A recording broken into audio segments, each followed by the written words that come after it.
এ যেন উভয় সংকটের দশা, ক্রাইসিসের ওপর ক্রাইসিস, একের পর এক বিতর্কে দেশের ফুটবল রীতিমতো টালমাটাল। এক হাতে কোচ আর অন্য হাতে কোচিং স্টাফ। মাঠের বাইরেই শুরু হয়ে গেছে একটা থ্রিলিং ম্যাচ। ড্রামাটা আরও বেশি জমে উঠেছে যখন গুঞ্জন শুরু হয় অনূর্ধ্ব-20 দলের কোচের চাকরি নিয়ে। আর গুঞ্জন ছড়াতেই খোদ কোচের ফেসবুক স্টেটমেন্ট একেবারে লাউড অ্যান্ড ক্লিয়ার। চিলে কান নিয়ে গেছে নাকি বড় কোনো ঝড় আসছে, দ্য প্লট থিকনেস। ওদিকে সামনেই আছে আসিয়ান কাপ, অথচ বড় তারকাদের পাওয়া নিয়েই দানা বাঁধছে শঙ্কার কালো মেঘ। গেম প্ল্যান তাহলে কি? আর সবচেয়ে ব্রাজিল ইন্ডিয়া ম্যাচ বাংলাদেশে আয়োজনের সম্ভাবনা। নাম বড়, আয়োজন বড়, কিন্তু প্রফিট কত আর লসই বা কত? সেই হিসেবের অঙ্ক মেলাতেই হিমশিম। সব বিতর্ক, সব হিসেব, সব বিহাইন্ড দ্য গেম নিয়ে আজ কথা বলবো দর্শক। আমাদের সঙ্গে স্টুডিওতে আছেন সাবেক footballer Zahid Hasan Emily. Emily, আপনাকে স্বাগত। ধন্যবাদ। যেমনটা আসলে ইন্ট্রোতেই বলছিলাম যে ক্রাইসিসের উপরে ক্রাইসিস, দেশের ফুটবলটা একেবারে টালমাটাল অবস্থায় আছে। শুরুতে একটু অনূর্ধ্ব-20 দলটাকে নিয়ে আসতে চাই, যেখানে একজন কোচ এবং হাজারটা বিতর্ক। এমন একটা পরিস্থিতি আসলে একজন কোচের ইমেজটাকে কতটুকু ঠিক রাখে? ফার্স্ট অফ অল আমার মনে হয় যে কোচ হ্যাভ সাম প্রবলেম, আমার মনে হচ্ছে। কারণ আপনি যদি দেখেন তার শুরুটা, আপনি যদি দেখেন তাকে কিন্তু যখন যশোরে থাকা যে কন্ডিশনাল ক্যাম্প অবস্থায় কিন্তু তাকে কিন্তু আপনি যদি দেখেন স্যালারি ইস্যু নিয়ে কিন্তু তার মেইন ঘটনাটা কিন্তু শুরু হয়। তাকে কিন্তু salary Bangladesh football federation on time তাকে কিন্তু তাকে দেওয়া হয়, এবং তারপরে সে কিন্তু একটা স্টেটমেন্ট দেয় যে সে তার বেতন ভাতা পাচ্ছে না, তার ফ্যামিলি না খেয়ে আছে, সে বিভিন্ন জায়গায় আসলে এই কমপ্লেনগুলি ছড়াচ্ছে। তো সেইখান থেকে আমি বলবো যে তখনই আসলে মনে হয়েছিল যে হি হ্যাভ সাম প্রবলেম, এবং সেই প্রবলেমটা আস্তে আস্তে কিন্তু কমপ্লিকেটেড হচ্ছিল। এবং লাস্ট যেটা বড় ঘটনা ঘটেছে সেটা হলো যে অ্যাসিস্ট্যান্ট কোচ আতিকুর রহমান মিশুর সাথে তার যে ঘটনাটা ঘটেছে ফিজিক্যালি, এটা আসলে আমি আমার জায়গা থেকে যদি বলি যে আমি যতদিন ফুটবল খেলেছি আমি আমার জায়গা থেকে কখনো আসলে এই ধরনের ইনসিডেন্ট কখনো দেখিনি বা শুনিও নি। হ্যাঁ, যে একজন হেড কোচ আসলে একটা এত বড় টুর্নামেন্টের আগে আসলে এই ধরনের ইনসিডেন্ট করবে, বা তার অল ফোকাস মাঠের বাইরে থেকে, মাঠের ভিতর থেকে তার ফোকাসটা বেশি দেখা যাচ্ছে মাঠের বাইরে। ইভেনচুয়ালি তার আলোচনা যে সমালোচনাগুলো হচ্ছে এগুলি কখনোই আসলে একজন প্রফেশনাল কোচের কাছ থেকে কখনোই অ্যাকসেপ্টেবল না। তো সেই কর্মকাণ্ডগুলি কিন্তু সে একের পর এক করে যাচ্ছে, এবং আলটিমেটলি গতকালকে যেটা দেখা গেল যে তাকে কিন্তু বরখাস্ত করা হয়েছে এই টুর্নামেন্টের জন্য, সেটাও আসলে এখন পর্যন্ত ক্লিয়ার না, বিকজ বাংলাদেশ ফুটবল ফেডারেশন এটা এখন পর্যন্ত ক্লিয়ারিফাই করেনি, দেয়নি যে সে আসলে দলের সাথে যাচ্ছে কিনা বা সেই দলের সাথে পার্ট হচ্ছে কিনা। তো সেই জায়গা থেকে বলবো যে এশিয়ান কাপ কোয়ালিফাই এই টুর্নামেন্টটা যে ওয়েট বা যে আশা নিয়ে আমরা আসলে ট্রেনিং ক্যাম্পটা অনেকদিন আগে শুরু করেছিলাম, সেইটা আসলে আমার কাছে মনে হয় যে পুরোটাই সে একটা এই কোচ পুরোটাকেই আমার কাছে মনে হয়েছে যে একটা গোলমাল পাকিয়ে ফেলেছে, যেটা আসলে একদমই কাম্য ছিল না। Because as a head coach সে সবসময় দলটাকে একটা গাইডলাইন দিয়ে একটা অ্যাজ এ টিম হিসাবে সে দলটাকে নিয়ে এশিয়ান কাপ কোয়ালিফাই ম্যাচ খেলতে যাবে, বাট সেটা সে না করে আসলে সে অন দ্য ফিল্ডের থেকে অফ দ্য ফিল্ডে যে কার্যকলাপগুলি করছে। হ্যাঁ, এবং আপনি যেটা আপনাদের রিপোর্টে দেখাচ্ছে যে আসলে এই টুর্নামেন্টটাতে আসলে বাংলাদেশ কতদূর যেতে পারবে এটা কিন্তু সময় বলে দিবে, বিকজ কোচের যে অ্যাটিটিউড, কোচের যে মেন্টালিটি, এটা আমার কাছে মনে হয়েছে যে এই দলটাকে বিশাল বড় একটা বাজে ইম্প্যাক্ট করবে অন দ্য ফিল্ডের পারফরমেন্সে। ইনফ্যাক্ট একজন কোচের, আসলে একজন হেড কোচের ফেসবুক অ্যাক্টিভিটিস, কিংবা আমি যদি সোশ্যাল মিডিয়ার কথা বলি, শুধু ফেসবুক না, যে কোনো সোশ্যাল মিডিয়ায় যদি তার প্রতিদিনের অ্যাক্টিভিটিস এত বেশি সক্রিয় হয় এবং প্রত্যেকটা মুভমেন্ট তিনি আসলে সোশ্যাল মিডিয়াতে ইস্যু করছেন, এবং ওই ইস্যুটা ঘিরেই আসলে দলটাকে নিয়ে প্রশ্ন চলে আসছে, ম্যানেজমেন্টকে নিয়ে প্রশ্ন আসছে, এই অ্যাক্টিভিটিসটা একজন হেড কোচের কাছ থেকে কতটুকু আসলে কাম্য? এক্স্যাক্টলি, আমি ওই পয়েন্টটাই বলতে চাচ্ছি, যেটা হলো যে তার অন দ্য ফিল্ডে কার্যক্রম থেকে দেখবেন যে অফ দ্য ফিল্ডে তার যে আপনি যেটা বলছেন যে তার ফেসবুক পেজ, তার প্রত্যেক দিনের যে রুটিন, সেগুলি সে প্রত্যেক দিন এসেই তার ফেসবুকে সে ঢালাওভাবে বলে দিচ্ছে, যেটা হচ্ছে সে সব কিছু বলে দিচ্ছে। এটা তো আসলে কোনোভাবেই অ্যাজ এ হেড কোচ হিসাবে যেটা বললাম যে তার মাঠের পারফরমেন্সের থেকে অফ দ্য ফিল্ডে তার কার্যকলাপগুলি খুব বেশি অ্যাক্টিভ। তো সেই জায়গাটা করতে গিয়ে আমার কাছে মনে হয়েছে যে সে একের পর এক সমালোচনার জন্ম দিচ্ছে, এবং একের একের পর এক ঝামেলাতে সে জড়াচ্ছে। হ্যাঁ, because as a head coach সে কিন্তু সবসময় তার থাকা উচিত সবকিছু কম একটা গণ্ডির ভিতরে রেখে কিন্তু সে তার দলটাকে পরিচালনা করেছে। সবকিছুর ঊর্ধ্বে গিয়ে দল নিয়ে, প্র্যাকটিস নিয়ে, ক্যাম্প নিয়ে ফোকাসড অন থাকা উচিত। হেড কোচের সেই কাজটাই কিন্তু হেড কোচের, তো সেটা সে না করে যেটা বললাম যে সে একের পর এক যেভাবে আসলে বিতর্ক জন্ম দিচ্ছে সেটা আসলে এই টুর্নামেন্টের আগে আসলে এটা কোনোভাবেই কাম্য না। এবং আমি বাংলাদেশ ফুটবল ফেডারেশনকে স্পেশালি ধন্যবাদ দিব, বিকজ তারা এই মুহূর্তে যদি তাকে স্যাক করে থাকে এটা একটা খুবই ভালো ডিসিশন নিয়েছে। এই কারণে, কারণ এই কোচ যদি দলের সাথে যায় সেটা এখানে আমার মনে হয় না যে কোনো ভালো কিছু সেখানে আমরা দেখতে পাবো, বিকজ যেভাবে সে আসলে অন দ্য ফিল্ডের কার্যকলাপগুলি করছে অফ দ্য ফিল্ডে গিয়ে সেটা আসলে কখনোই আসলে একটা ভালো রেজাল্টের পক্ষে আমি মনে করি যে এই দলটা যাওয়ার সম্ভব না। বিকজ ইভেনচুয়ালি আমি যতটুকু জানি প্লেয়ারদের সাথে বাকি আদার যে কোচিং স্টাফ রয়েছে তাদের সাথেও কিন্তু তার রিলেশন আসলে খুব তেমন একটা ভালো হেলদি না। ইনফ্যাক্ট যেটা অ্যাসিস্ট্যান্ট কোচের সঙ্গেও যে ঘটনাটা ঘটেছে, এই ঘটনাটা আসলে তিনি আসলে যেটা দাবি করতে চাচ্ছেন যে ঘটনাটা ঘটেছে আতিকুর রহমান মিশুর ওই পাশ থেকে, ঘটনাটা আসলে কি, কতটুকু আসলে আপনার জানা আছে? দেখেন, Mishu he is my very good close friend. হ্যাঁ, ক্লোজ ফ্রেন্ড অ্যাজ লাইক আমরা অনেকদিন ধরে জাতীয় দলে খেলেছি। আমি যতটুকু তাকে চিনি, he is very honest person. সে আসলে কখনো কোনো যদি আপনি মনে করেন যে কোনো রকমের কোনো বড় ধরনের কোনো যদি আপনি যদি ভুল করে থাকেন সেইটাকে সে কখনো অ্যাকসেপ্ট করবে না। হ্যাঁ, তো সেই জায়গা থেকে আমি বলবো যে মিশু আসলে এই ধরনের ছেলে না, যেটা আসলে ওকে নিয়ে যেভাবে আসলে তর্ক বিতর্ক ক্লেম করা হচ্ছে যারা জোনসের পক্ষ থেকে। ইভেনচুয়ালি আমি যতটুকু জানি যে ফিজিক্যাল অ্যাপিয়ারেন্স মিশুর সাথে হয়েছে এটা কিন্তু জেরার্ড জোনসের পক্ষ থেকে এসেছে। হ্যাঁ, সুতরাং এইটা আসলে অ্যাজ এ হেড কোচ কখনোই সেটা করতে পারে না তার কোচিং স্টাফের সাথে। ইভেনচুয়ালি বাকি স্টাফদের সাথেও কিন্তু তার রিলেশনটা বেশি একটা হেলদি না।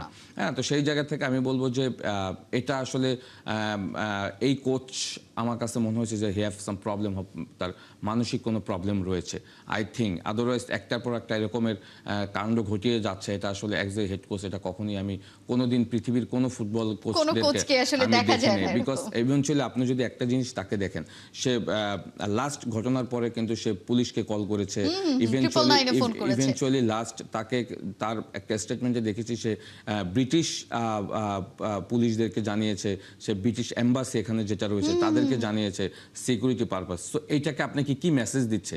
আপনি যদি দেখেন যে that means he have not security in here. হ্যাঁ, সো এখানে কিন্তু সে বাদও আরো অনেক কোচিং স্টাফ কিন্তু বিদেশিরা কাজ করছে, তাদের কাছ থেকে কিন্তু এই ধরনের থমাস জুলির মতো একজন কোচ কাজ করছে, রয়েছে পিটার বাটলার রয়েছে এখানে, ইভেনচুয়ালি ক্রিকেটেও কিন্তু ফরেন কোচরা রয়েছে। হ্যাঁ, তাদের কাছ থেকে কিন্তু কখনো আমরা আসলে সিকিউরিটি পারপাসে কখনো কিন্তু এই ধরনের ইস্যুগুলি দেখিনি। So he have some problem.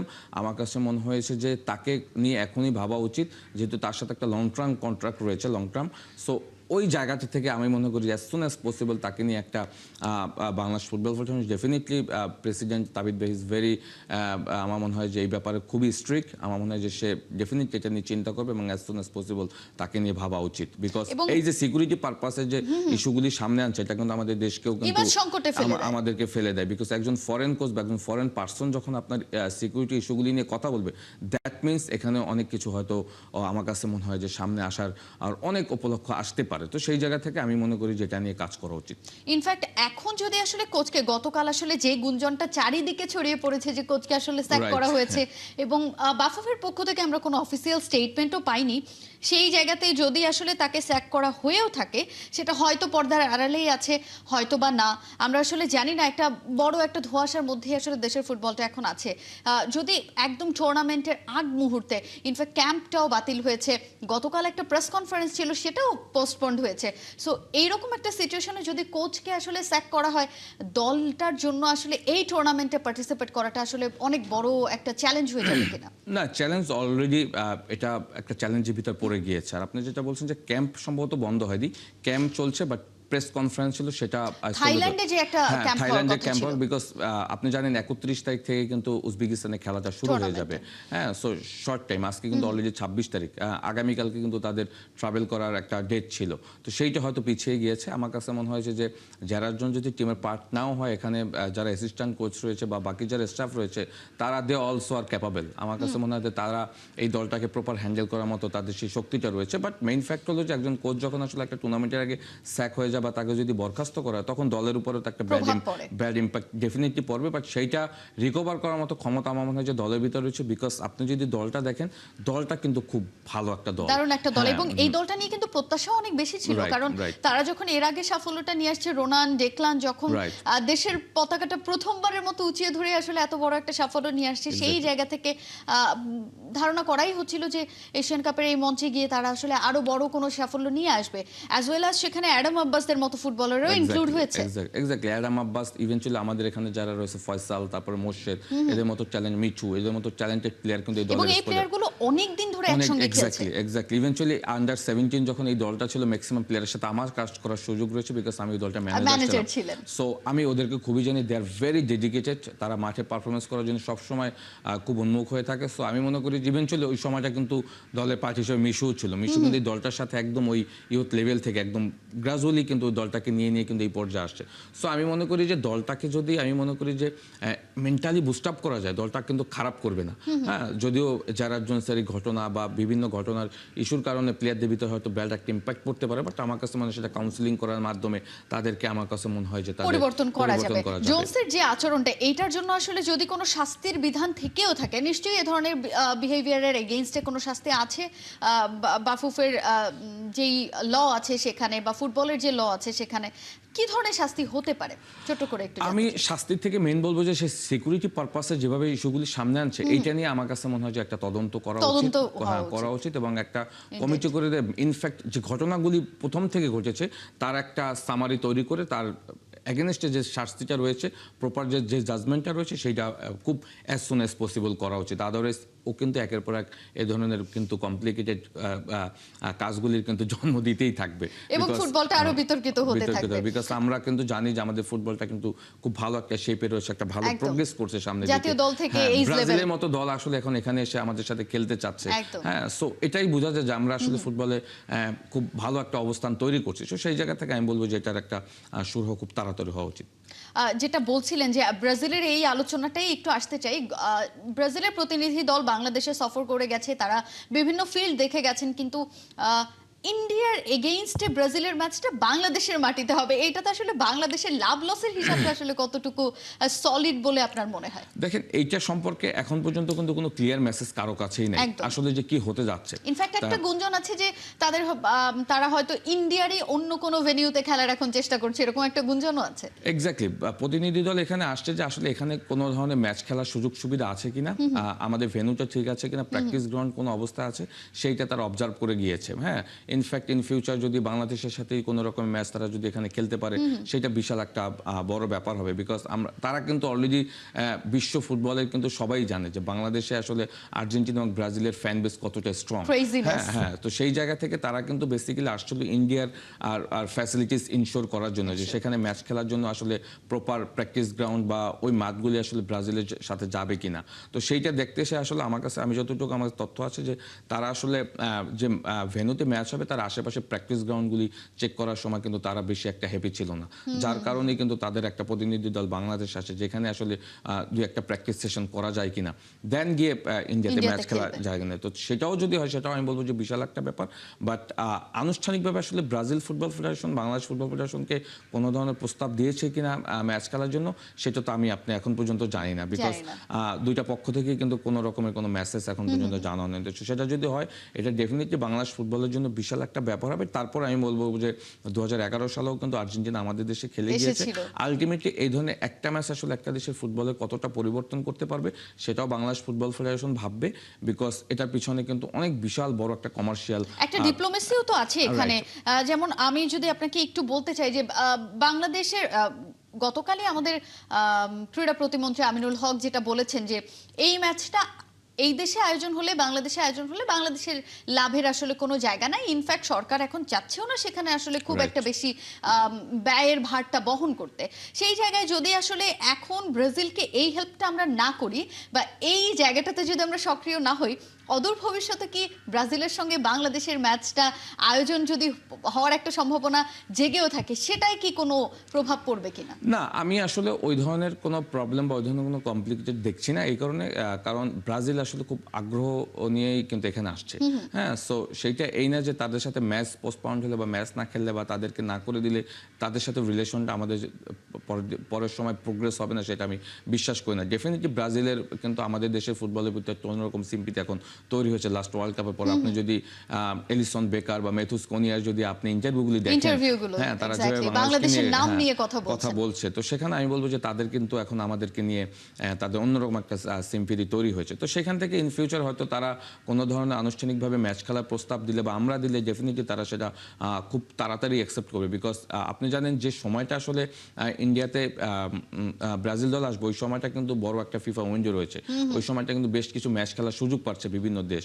তো ওইটারই একটা সামারি হিসাবে বাংলাদেশে তারা দেখছে যে ইন্ডিয়ার সাথে খেলার পরপরই বাংলাদেশে একটা ম্যাচ খেলা যায় কিনা, যার কারণেই কিন্তু তারা, আমার কাছে মনে হচ্ছে যে তারা এখানে এসে হয়তো বাংলাদেশ ফুটবল ফেডারেশনের সাথে কোলাবোরেশন করছে যে আমরা ওই টাইমটাতে একটা ম্যাচ তোমাদের সাথে খেলতে পারেন। সো এটা হয়তো সামনের দিকে আমরা আরও কিছু দিন গেলে হয়তো আনুষ্ঠানিকভাবে হয়তো জানতে পারবো যে আসলে টোটাল ঘটনাটা কি হয়েছে। এই ধরনের একটা ম্যাচ আসলে আমাদের দেশের ফুটবলটাকে পরিবর্তনের জন্য তো নিশ্চয়ই অনেক কার্যকরী হবে। সেই সাথে আসলে যদি ম্যাচটা, আমি যেটা বলছিলাম আপনাকে আগেই, যে ব্যয়ভার বহন করতে পারার একটা বিষয়ও আছে, এইটা আসলে আমাদের কতটুকু ইম্প্যাক্টফুল হবে যদি আমরা এই ম্যাচটা আয়োজন করতে না পারি, কিংবা আমাদের যদি সেই উপায়টা না থাকে। ইনফ্যাক্ট যদি ব্রাজিলের আসলে আমাদের ভেন্যুগুলো পছন্দ নাও হয়ে থাকে। না, মেইন ফ্যাক্ট হলো যে একটা ম্যাচ দিয়ে কিন্তু আমাদের দেশের ফুটবলে পরিবর্তন হবে না। বিকজ 2011 সালে আর্জেন্টিনা নাইজেরিয়া যখনও খেলছিল তখন আমরা ধরে নিয়েছিলাম যে বিশাল একটা মেসিভ পরিবর্তন হবে, বাট সেইটা কিন্তু হয়নি। বরং ওখান থেকে দেখবেন যে যে টাকাটা ব্যয় হয়েছে ওইটার কিন্তু এখনও কিন্তু ওই এই ব্যয়টা কিন্তু এখনও কিন্তু ক্লিয়ারিফাই করতে পারেনি। এখনও কিন্তু ওইটার একটা ঋণ কিন্তু টেনে যাচ্ছে Bangladesh football federation. At the same time আমি বলবো যে দেখেন, ইন্ডিয়াতে যে ম্যাচটা হবে এখানে কিন্তু অল ইন্ডিয়া ফুটবল ফেডারেশন এবং যারা স্পন্সরশিপে রয়েছে তাদের এগেনস্টে কিন্তু আপনি দেখবেন যে ইন্ডিয়া অল ফুটবল ফেডারেশনের যারা এক্স প্লেয়ার রয়েছে তারা কিন্তু অলরেডি এই ম্যাচটার বিরোধিতা, ঘোর বিরোধিতা করছে, বিশাল সমালোচনা করছে যে একটা ম্যাচ আয়োজন করে 50 থেকে 60 কোটি রুপি খরচ করে আসলে আমাদের ফুটবলের কি ডেভেলপ হবে। ইটস ট্রু আসলে একটা ম্যাচ খেলতে গিয়ে আসলে যে পরিমাণ আপনার টাকা এর পিছনে ব্যয় করছেন, আসলে আলটিমেটলি এই একটা ম্যাচ দিয়ে কিন্তু দেশের ফুটবলের চিত্র পরিবর্তন হবে না। বরং সবার কথা হলো যে এই টাকাটাই আসলে ডেভেলপমেন্টের পিছনে যদি আপনি খরচ করেন, বা আইদার সামো, আমরা জানি আমাদের সারা পৃথিবীর ফুটবল আসলে কতটা ইনভেস্টমেন্টের জায়গা। সো ওই প্রপার ইনভেস্টমেন্টটা যদি আমরা আমাদের ফুটবল ডেভেলপমেন্টে করতে পারি, সেইটা হবে আমাদের জন্য বড় একটা প্রাপ্তি। বাট আমি মনে করি যে ব্রাজিল ডেফিনেটলি, ব্রাজিলের সাথে খেললে আমাদের এখানের ফুটবলের একটা রাতারাতি একটা তো পরিবর্তনের জায়গা আমরা পাবো, বাট সেটা খুব সাময়িক। হ্যাঁ, বাট এটা not a long term. So আমি মনে করি যে এটা অবশ্যই ভাববে বাংলাদেশ ফুটবল ফেডারেশন। বিকজ 2011 সালে যখন আর্জেন্টিনা বাংলাদেশে খেলতে আসছিল তখন কিন্তু ওই সময় কিন্তু বাংলাদেশ ফুটবল ফেডারেশন, আমি যদি ভুল না করে থাকি, ভাইস প্রেসিডেন্ট তাবিদ ভাই ছিল। সো তাবিদ ভাই যেহেতু এই জিনিসগুলি ফেস করে আসে, ডেফিনেটলি সে কিভাবে আসলে যে জিনিসগুলোকে হ্যান্ডেল করতে হয়। রাইট। আপনাকে অসংখ্য ধন্যবাদ আমাদের সঙ্গে যুক্ত হওয়ার জন্য। Thank you. দর্শক, দেশের ফুটবলের নানা বিষয় নিয়ে কথা বলছিলাম। আমাদের সঙ্গে স্টুডিওতে ছিলেন সাবেক ফুটবলার জাহিদ হাসান এমিলি।